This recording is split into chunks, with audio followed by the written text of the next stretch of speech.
എങ്ങനെയാണ് ഈ പറഞ്ഞ ഡിവോഷണൽ സോങ്സിലോട്ട് എത്തിയത്? ഞാൻ 3 വയസ്സ് മുതൽ കർണാട്ടിക് മ്യൂസിക് പഠിക്കുന്ന ഒരാളാണ്. കുറച്ചാളെ ഹിന്ദുസ്ഥാനിയൊക്കെ പഠിച്ചിട്ടുണ്ട്. നമ്മൾ പഠിച്ചതെല്ലാം ഇങ്ങനെയുള്ള പാട്ടുകളാണ്. അപ്പം അതിൽ ഭയങ്കര പ്രിയപ്പെട്ട സാധനങ്ങൾ എടുത്തിട്ട് നമ്മുടെ വേർഷൻസ് ചെയ്യുന്നു. അത്രേ ഉള്ളൂ. ഈ പറയുന്ന പോലെ ഗൗരിയുടെ ഡിവോഷണൽ സോങ്സ് ഒരുപാട് പേർക്ക് ഇഷ്ടമാണ്. ആ കൂട്ടത്തിൽ തന്നെ ഈ പറയുന്ന പോലെ ഡിവോഷണൽ സോങ്സിന് തന്നെ ഒരു കൈൻഡ് ഓഫ് വസ്ത്രധാരണം വേണമെന്ന് ഒരുപാട് പേര് അങ്ങനെ പറയാറുണ്ട്. അതായത് ഡിവോഷണൽ ചെയ്യുന്ന സമയത്ത് നമ്മൾ ഇന്ന പോലെ ഡ്രസ്സ് ചെയ്യണം, ഭയങ്കര ദൈവികമായിട്ടുള്ള രീതിയിൽ ഡ്രസ്സ് ചെയ്യണം. ശരിക്കും പറഞ്ഞാൽ എന്താണ് ബന്ധം? ദൈവികം എന്താന്നുള്ളത് തന്നെ ഒരു വലിയ ക്വസ്റ്റ്യൻ ആണല്ലോ. ദൈവം എന്നുള്ളൊരു സംഭവം ഉണ്ടെങ്കിൽ ആ ദൈവം തന്നെയാണ് നിക്കർ ഉണ്ടാക്കിയതും സാരി ഉണ്ടാക്കിയതും. അപ്പം സാരി എടുത്താലേ ദൈവികമാവുള്ളൂ, നിക്കറിട്ടാൽ ദൈവികമാവില്ലെന്ന് പറയുന്നത് അത് ആളുകളുടെ ചിന്താഗതിയിൽ മാത്രം വരുന്ന സാധനമാണ്. ഭക്തി എന്ന് പറയുന്നത് അല്ലെങ്കിൽ ഡിവോഷൻ എന്ന് പറയുന്നതാണെങ്കിലും devotion is basically passion for me. നമ്മൾ പെർട്ടിക്കുലർ സാധനത്തിൽ ഭയങ്കര പാഷനേറ്റ് ആയിട്ട് ഇറങ്ങിക്കഴിഞ്ഞാൽ നമ്മൾ അതിനെ ദൈവമായിട്ട് കണ്ട് ചെയ്യുന്നുള്ളൂ. അപ്പം എനിക്ക് എൻ്റെ ജോലി എന്ന് പറഞ്ഞാൽ ദൈവം തന്നെയാണ്. അപ്പം അത്രയും സ്നേഹത്തോടു കൂടിയാണ് ഞാൻ അത് ചെയ്യുന്നത്. അപ്പം അത്രയേ ഉള്ളൂ. അത് വേറൊരാൾക്കത് കണ്ടിട്ട് അയാൾക്കത് ശരിയല്ല എന്ന് തോന്നുമെങ്കിൽ അത് അയാളുടെ ഇറ്റ്സ് അബൌട്ട് ഹിസ് ഭക്തി അല്ലെങ്കിൽ ഹെർ ഭക്തി. അയാളുടെ ഭക്തിയും അയാളുടെ ഡിവോഷനും വേറെന്തോ ഒരു സാധനമാണ്. അത് അയാളുടെ കൂടെ വെക്കേണ്ട സാധനമാണ്. അത് വേറൊരാൾ ചെയ്യാൻ പാടില്ല എന്ന് പറയാനുള്ള അധികാരം ആർക്കും ഇല്ല.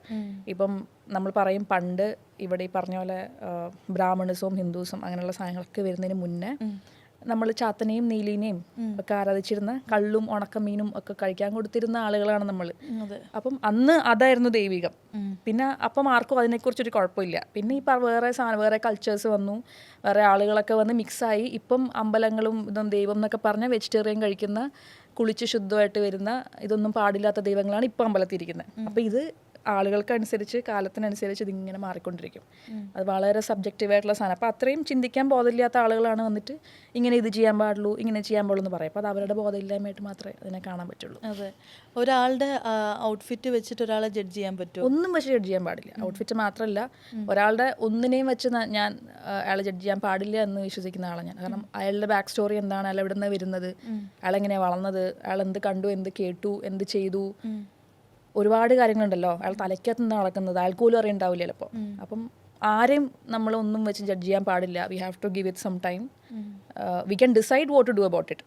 അയാളുടെ അടുത്ത് പോകണോ അയാളുടെ ദൂരെ നിൽക്കണോ എന്നൊക്കെയുള്ള നമ്മുടെ ഡിസിഷനാണ്. പക്ഷേ ദാറ്റ് ഡസൻറ്റ് മീൻ ആ ആൾ മോശമാണോ അല്ലയോ എന്ന് പറയാനുള്ളൊരു റൈറ്റ് ആർക്കുണ്ടെന്ന് എനിക്ക് തോന്നുന്നില്ല. ഗൗരീനെ പറ്റിയിട്ട് അങ്ങനെ തെറ്റിദ്ധരിച്ചിട്ടുള്ള ഒരു സംഭവം എന്തായിരിക്കും ആളുകൾ? എനിക്കറിയില്ലല്ലോ, ഒരുപാട് കാര്യങ്ങളുണ്ടല്ലോ. ഈ പറയുന്നത് കേട്ടിട്ട് ഇങ്ങനെ ഞെട്ടിട്ടുണ്ടേ, ഞാൻ എപ്പോഴാണ് അത് ചെയ്തത്, നമ്മൾ പോലും അറിയാത്ത റൂമേഴ്സ് നമ്മളെ പറ്റിയിട്ട് കേൾക്കുന്നുണ്ടായിരിക്കും. അല്ല, ജനറലി എനിക്ക് തോന്നുന്നത് ഞാൻ പേർപ്പസ്ഫുള്ളി ആളുകളെ ട്രിഗർ ചെയ്യുന്ന ഒരാളാന്നൊരു ചിന്താഗതി ജനറലി ഉണ്ടെന്ന് എനിക്ക് തോന്നുന്നുണ്ട്. പക്ഷെ അങ്ങനെയൊന്നുമില്ല. ഞാൻ എൻ്റെ രീതിക്ക് കാര്യങ്ങൾ ഇങ്ങനെ ചെയ്തു പോകണു, എൻ്റെ സന്തോഷത്തിനുള്ള കാര്യങ്ങൾ, എനിക്കിഷ്ടമുള്ള കാര്യങ്ങൾ ചെയ്തു പോകണം എന്നുള്ള അല്ലാണ്ട് അങ്ങനെ എന്തെങ്കിൽ പിന്നെ ഇവരെ ഞാൻ അങ്ങോട്ട് മലത്തിയേക്കാന്ന് പറഞ്ഞിട്ടൊന്നും ചെയ്യാറ് അങ്ങനെയൊന്നുമില്ല. അതെ, ശരിക്കും പറഞ്ഞാൽ എങ്ങനെയാ പെട്ടെന്ന് ദേഷ്യം വരുന്ന കൂട്ടത്തിലാണോ?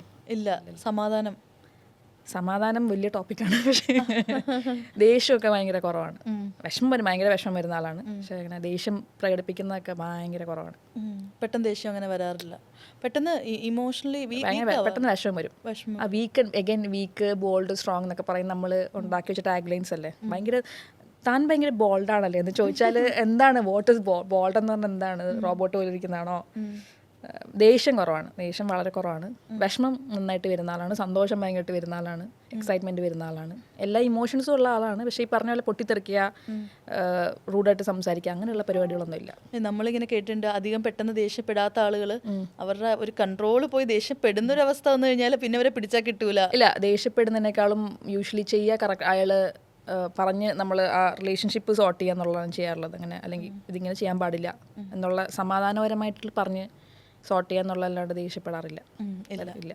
ഇപ്പം അതുപോലെ മൂഡ് സ്വിങ്സ് ഇതൊക്കെ അതാണ്. ഇത് കുറേ വാക്കുകളുണ്ട്.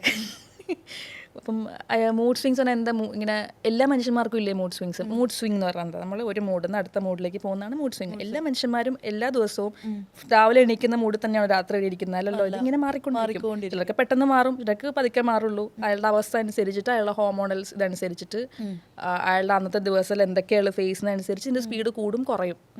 അത് മനുഷ്യനായാലും ഇമോഷൻ മാറില്ല. അല്ലെങ്കിൽ പിന്നെ അതിനെ AI എന്ന് വല്ലതും വിളിച്ചൂടെ? എല്ലാം ഇങ്ങനെ ഇരിക്കുന്നത്. മനുഷ്യന്മാരായാലും മൂടൊക്കെ മാറും. ഈ നമ്മൾ ഈ പറയുന്ന പോലെ മൂഡ് സ്വിങ്സിനെ പറ്റിയിട്ടൊക്കെ പറഞ്ഞതുകൊണ്ട് പറയാം, റീസെൻ്റ്ലി ഇപ്പോൾ നമുക്ക് ഭയങ്കര എല്ലാവരും കോമൺലി യൂസ് ചെയ്യുന്ന ഇപ്പോൾ കുറച്ച് വൃത്തിയൊക്കെ കൂടുതലുണ്ടെങ്കിൽ എല്ലാവരും പറയും എനിക്ക് OCD ഉണ്ട്, അല്ലെങ്കിൽ ഇങ്ങനെ എല്ലാവരും യൂഷ്വലി അവർക്ക് OCD ഉണ്ട് അങ്ങനെയൊക്കെ പറയുന്ന പോലെ കേട്ടിട്ടുണ്ട്. ശരിക്കും പറഞ്ഞാൽ അതൊക്കെ ശ്രദ്ധിച്ചിട്ടുണ്ടോ? ഇങ്ങനെ OCD എന്നൊക്കെ പറഞ്ഞാൽ ഭയങ്കര ബുദ്ധിമുട്ടുള്ള ഒരു പ്രശ്നമാണ്. ശരിക്കും സഫർ ചെയ്യുന്ന ആളാണ് OCD. ശരിക്കും OCD ഉള്ള ആളുകളെന്ന് പറഞ്ഞാൽ ഭയങ്കര സഫർ ചെയ്യുന്ന ആൾ. നമ്മളിപ്പോൾ നമ്മുടെ ദേഹത്തൊരു കുരു വന്നിട്ട് ഇത് ഉണങ്ങിയില്ലെങ്കിൽ നമുക്ക് ക്യാൻസർ എന്ന് പറയും. നമ്മൾ ഒരിക്കലും ഒക്കെ ക്യാൻസർ എന്ന് പറഞ്ഞാൽ വളരെ സീരിയസ് ആയിട്ടുള്ള സാധനം നമുക്കറിയാം. അതുപോലെ തന്നെയാണ് ഇതിൻ്റെ സീരിയസ്നെസ്സോ ഇതിൻ്റെ ഒരു ഇൻറ്റൻസിറ്റിയോ ഒന്നും അറിയാൻ വയ്യായ്മയിൽ എന്നാൽ ചുമ്മാ നമ്മൾ ഈ വാക്കെടുത്തിട്ട് ഇങ്ങനെ അറിയാം അതുണ്ട് ഇതുണ്ട് എന്ന് പറഞ്ഞിട്ട്. അപ്പം അതറിവില്ലായ്മയാണ്. പക്ഷെ അറ്റ്ലീസ്റ്റ് ഇപ്പോൾ OCD എന്നൊരു സാധനം ഉണ്ട് എന്ന ആൾക്ക് മനസ്സിലാവുണ്ടല്ലോ. അപ്പം അത് ഗ്രാജുവലി നമ്മൾ അതിൻ്റെ നമ്മൾ ആളുകൾ അങ്ങോട്ടും ഇങ്ങോട്ടും സംസാരിച്ചും ഒക്കെ അത് അവയർനെസ് സ്പ്രെഡ് ചെയ്യാന്നുള്ളതേ ഉള്ളൂ. ഞാൻ ഇങ്ങനെ പലരും പറഞ്ഞു കേട്ടിട്ടുണ്ട്, ഇപ്പം അവരുടെ ഒരു വീട് നല്ല നീറ്റ് ആൻഡ് ക്ലീൻ ആയിട്ട് ഇരിക്കുകയാണെങ്കിൽ അവർ പറയും എനിക്ക് ഇത്തിരി OCD ഉള്ളതാണേ. അപ്പം എനിക്ക് തോന്നുന്നു ആളുകൾ ഈ വൃത്തിനെ കൊണ്ട് മാത്രമാണ് വാക്കുകൾ മാറ്റി മാറ്റി ഉപയോഗിക്കുന്നതാണ്. ശരിക്കും പറഞ്ഞാൽ വൃത്തിയുള്ളത് OCD എന്നൊന്നും പറയാൻ പറ്റില്ലല്ലോ.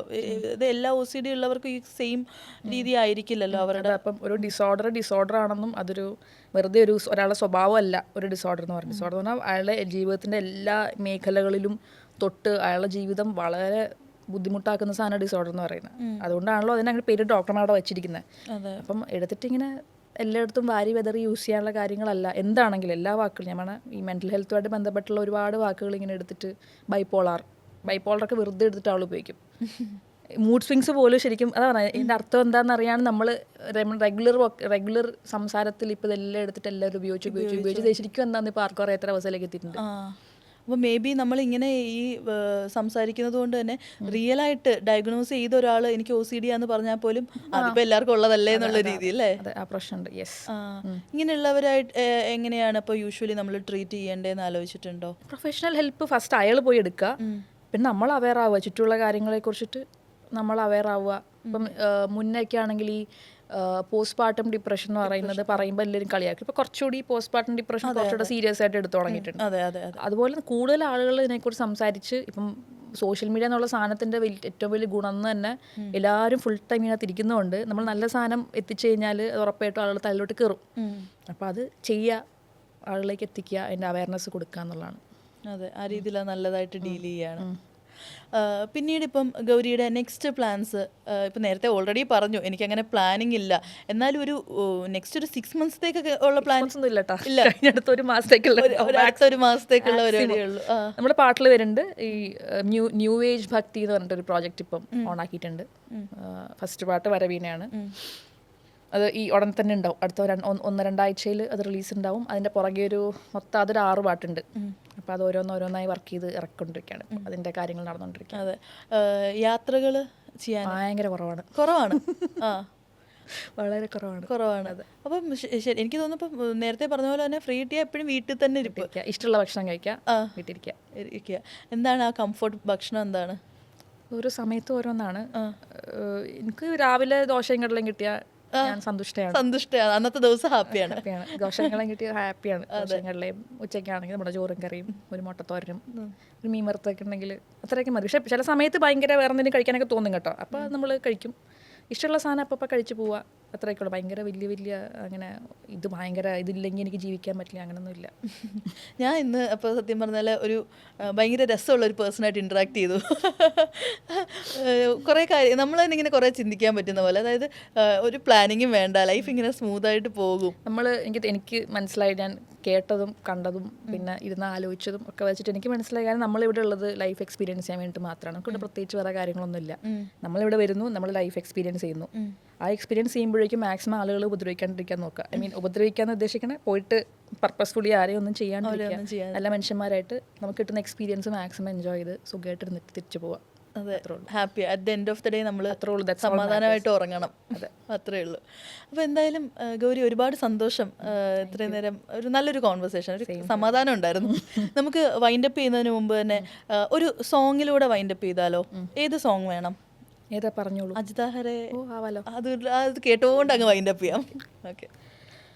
പല ദിനമായി ഞാനും ബലഭദ്രനൂജ നിന്നെ നലമൊടു കാൺവതിന്നു കളിയല്ലേ രുചിക്കുന്നു കാലവിഷമം കൊണ്ടു കാമം സാധിച്ചതില്ലേ നീല നീരദ വർണ്ണ മൃദുല കമല രുചിര നയന നൃഹരേ മൃദുല കമല രുചിര നയന നൃഹരേ अजित हरे जय माधव विष्णु अजमुख देवनाथ विजय सारथे साधु. Thank you so Thank much. you. Thank you.